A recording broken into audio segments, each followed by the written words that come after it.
Assalamualaikum warahmatullahi wabarakatuh. Selamat sore semuanya. Kami dari kelompok 10 akan mempresentasikan materi mengenai perilaku produsen. Yang mana anggota dari kelompok 10 terdiri dari saya, Arinya Eka Rizky Afandi, dengan NIM 208103011169. Ada Ailen Della Patricia dengan NIM 200810301174. Dan yang terakhir ada Raida Hanan dengan NIM 200810301177. Materi yang pertama yaitu mengenai teori produksi. Dalam teori produksi ini kita akan membahas mengenai apa sih produksi dan apa saja fungsi dari produksi itu. Apa sih produksi itu? Produksi itu merupakan kegiatan memproses input menjadi output atau suatu proses untuk mengubah barang input menjadi barang output. Dapat dikatakan pula bahwa produksi itu merupakan rangkaian proses yang meliputi semua kegiatan yang dapat menambah atau menciptakan nilai guna dari barang dan jasa. Dan juga produsen di sini dalam melakukan kegiatan produksi mempunyai landasan teknis yang dalam teori ekonominya disebut dengan fungsi produksi. Menurut Sukirno 2005 menyatakan bahwa teori produksi itu merupakan teori yang menerangkan sifat hubungan antara tingkat produksi yang akan dicapai dengan jumlah faktor-faktor produksi yang digunakan. Jadi, konsep utama yang dikenal dalam teori ini adalah memproduksi output semaksimal mungkin dengan input tertentu, serta memproduksi sejumlah output tertentu dengan biaya produksi seminimal mungkin. Selanjutnya beralih pada fungsi produksi. Yang mana di sini tertuliskan bahwa suatu persamaan yang menunjukkan hubungan ketergantungan atau fungsional antara tingkat input yang digunakan dalam proses produksi dengan tingkat output yang dihasilkan. Nah, dengan adanya fungsi produksi ini, maka perusahaan dapat menganalisis jumlah output maksimum yang akan diproduksi oleh perusahaan berdasarkan sejumlah input yang digunakan oleh perusahaan. Lalu di sini terdapat fungsi produksi secara matematis yang tertulis bahwa Q sama dengan F dalam kurung K, L, R, dan T.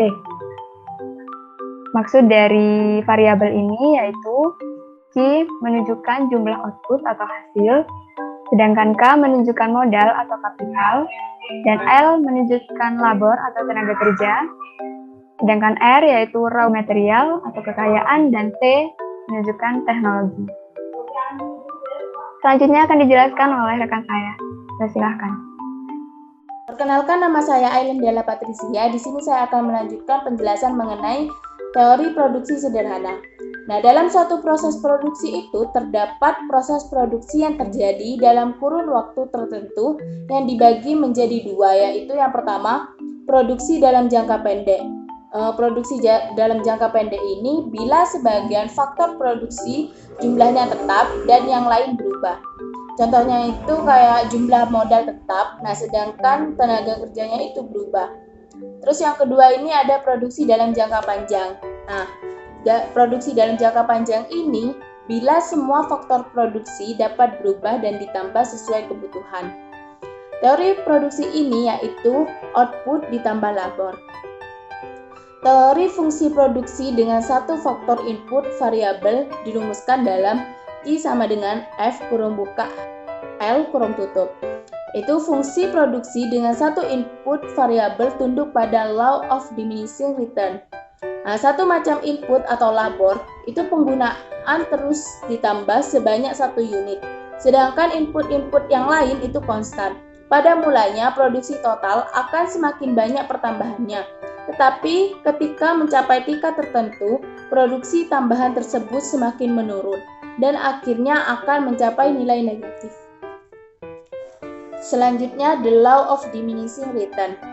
Hukum yang menyatakan berkurangnya tambahan output dari penambahan satu unit input variabel pada saat output telah mencapai maksimum, atau disebut dengan hukum hasil lebih yang semakin berkurang. The law of diminishing return ini juga menyatakan jika salah satu faktor produksi ditambah terus-menerus, maka produksi total akan bertambah terus sampai total produksi mencapai dengan tingkat maksimum.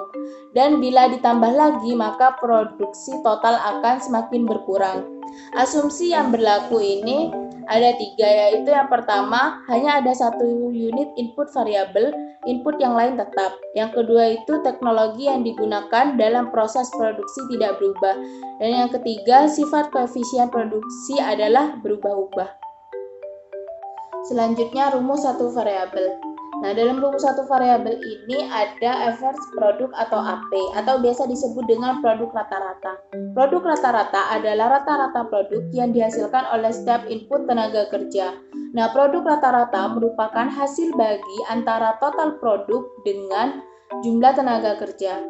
Produk rata-rata ini akan meningkat dengan bertambahnya tenaga kerja.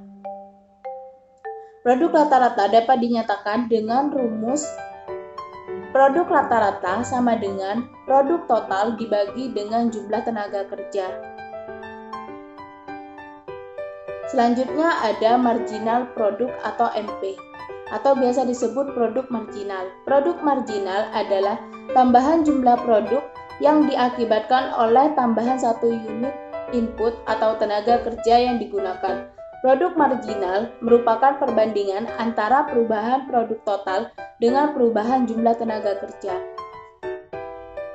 Produk marginal dinyatakan dengan menggunakan rumus, yaitu produk marginal sama dengan perubahan atau tambahan produk total dibagi dengan perubahan atau tambahan tenaga kerja. Selanjutnya ada tahap-tahap produksi. Tahap-tahap produksi ini dibagi menjadi 3, yaitu produksi total naik, dan produksi total turun. Selanjutnya, produksi total. Nah, produksi total atau TP adalah jumlah produk yang dihasilkan dengan menggunakan seluruh input faktor produksi tenaga kerja. Nah, produksi total ini mengalami pertambahan yang semakin cepat. Tahap ini dimulai dari titik origin semakin ke satu titik. Pada kurva total produk di mana AP atau produk rata-rata maksimum pada titik ini, AP atau produk rata-rata sama dengan MP atau produk marginal. Baik, selanjutnya ada produksi total naik.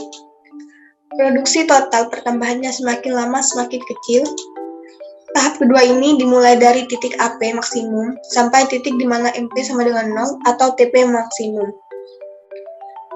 Ini artinya penambahan jumlah tenaga kerja tidak lagi dapat meningkatkan produk total. Bahkan penambahan tenaga kerja selanjutnya hanya akan menurunkan produk total.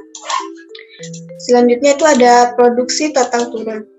Produksi total semakin lama semakin menurun. Tahap 3 ini di mana MP negatif. Nilai MP negatif artinya penambahan tenaga kerja hanya menurunkan produk total. Selanjutnya deflection point atau titik belok, yaitu di mana slope atau lereng kurva total mulai berubah. Faktor produksi tetap, yaitu input faktor produksi yang jumlahnya tidak dapat dirubah dan segera mengikuti perubahan output. Faktor produksi variabel, yaitu input yang dapat mengikuti perubahan jumlah output yang dihasilkan. Selanjutnya ada pendekatan isokwan. Isokwan adalah kurva yang memberikan tingkat output produksi yang sama untuk berbagai kombinasi penggunaan 2 input variabel, tenaga kerja dan modal bertindak sebagai input variabel, yang artinya jumlah penggunaannya dapat berubah atau bertambah berkurang. Produsen dapat menggunakan lebih banyak modal atau sebaliknya lebih banyak tenaga kerja. Namun konsep isokwan menggambarkan bagaimanapun kombinasi keduanya, tetap hasil output yang diproduksi sama. Selanjutnya ada kurva isokwan memiliki ciri-ciri sebagai berikut. Yang pertama, memiliki kemiringan negatif. Jumlah output atau hasil produk ditunjukkan dengan garis kurva yang semakin ke kanan. Antara garis isokwan satu dan yang lainnya tidak pernah mengalami perpotongan. Yang terakhir, arah kurva isokwan cenderung menuju titik origin atau titik asal. Selanjutnya ada isokos. Isokos adalah salah satu kurva yang ada dalam perilaku produsen selain isokwan. Isokos sendiri itu adalah sebuah kurva yang menunjukkan kombinasi 2 faktor produksi dengan biaya yang sama. Yang membedakan antara isokwan dan isokos jika isokuan yang sama adalah jumlah output, namun dalam isokos yang dibahas adalah biaya yang sama. Baik, itu sedikit penjelasan mengenai perilaku produsen. Nah, kali ini kita akan beranjak ke video wawancara dengan seorang pedagang bakso. Permisi Bapak, kami di sini ada tugas kuliah mengenai perilaku produsen. Saya ingin meminta waktu Bapak untuk wawancara Pak mengenai perilaku produsen ini. Pertama saya ingin kenalan dulu nih Pak, namanya siapa ya Pak? Saya? Iya. Ya kalau memang ya Pak Cipto gitu aja. Pak Cipto ya Pak. Oke Pak Cipto, begini, apakah usaha bakso ini didirikan oleh Bapak sendiri atau dari bisnis keluarga? Dari sendiri, saya sendiri. Oh, dari Bapak sendiri ya. Terus sejak kapan sih Bapak memulai usaha ini? Kalau mulai usaha warung mulai dari tahun 89. 89, cukup lama ya Pak? Ya. Jadi kalau boleh tahu nih, dari mana Bapak mendapatkan bahan baku untuk produk bakso ini? Gimana? Bahan baku untuk membuat produk bakso. Nah. Dari mana Bapak mendapatkannya? Oh, saya dari pengalaman saya ikut orang itu. Mengenai proses pembuatan bakso ini kan menggunakan daging sapi ya Pak? Ya. Itu daging sapi bagian apa ya Pak yang Itu Bapak gunakan? kalau saya yang super yang belakang. Terus bagaimana sih Pak proses pembuatan baksonya tuh Pak? Ya memang dibilang gampang dibilang susah-susah kalau urusan daging itu. Itu memang sekarang tuh sistem penggilingan, nanti tuh yang kan tukang giringnya. Kalau dulu kan masih belum ada gilingan kan dicacah gitu. Cacah. Ya. Berapa sih Pak jumlah daging yang diproduksi dalam satu kali produksi Bapak? Ya nggak tentu deh, dari pasar. Kadang ya 10, kadang ya di bawah 10 gitu. Bagaimana sih strategi pemasaran usaha bakso Bapak ini? Apa secara online, apa hanya di warungnya aja Pak? Ya kadang ada online, kadang juga ada warung di warung. Jadi melayani semuanya. Oh iya. Kan sekarang ada media elektronik gitu ya Pak? Iya. Terus mengenai ini Pak, sekarang kan ada virus COVID-19, terus pengaruhnya bagi usaha Bapak ini, apa yang Bapak rasakan? Ya memang ada juga pengaruhnya juga. Virus COVID-19, terus pengaruhnya bagi usaha Bapak ini, apa yang Bapak rasakan? Ya memang ada juga pengaruhnya juga. Tapi ya berhubung Bapak ini ya gimana, mau usaha apa lagi ya kita tetap kita pertahankan ya. Ya memang ya ada dampaknya deh. Soalnya kan di apa? Virus COVID-19 ini ada pemerintah tuh buat menggalakkan untuk masyarakat tuh tinggal di rumah kayak stay at home gitu ya Pak. Banyak kan yang masak di rumah gitu ya Pak ya. Iya. Jadi pengaruhnya bagi Bapak tuh apa gitu? Ya kalau saya sih pengaruhnya ya juga ya termasuk ya lumayan besar, soalnya kan apa ya sekarang itu orang luar kota itu kan keluar masuk Bondowoso kan dibatasi kan itu tidak seperti dulu sebelum COVID kan bos.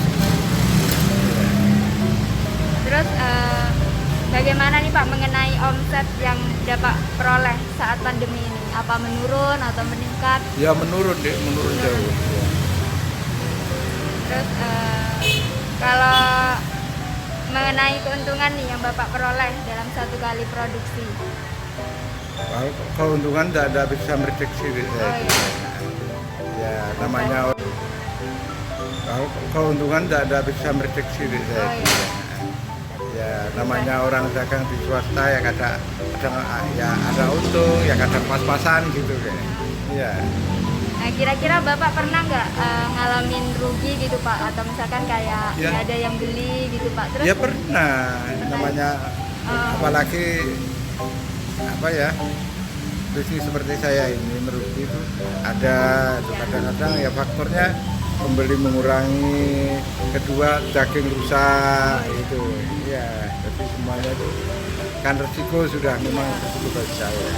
Terus kalau misalkan kayak gitu, apa nih Pak yang dilakukan nih Pak? Ya kita ya gimana lagi kalau sudah risiko saya kan gitu. Iya, risiko orang jual makanan kan. Iya. Baik Pak, itu saja mungkin dari saya Pak. Iya, iya. Maaf udah ganti Enggak apa-apa, waktunya. enggak apa-apa deh. Terima kasih atas Iya, informasinya. iya, ya deh ya.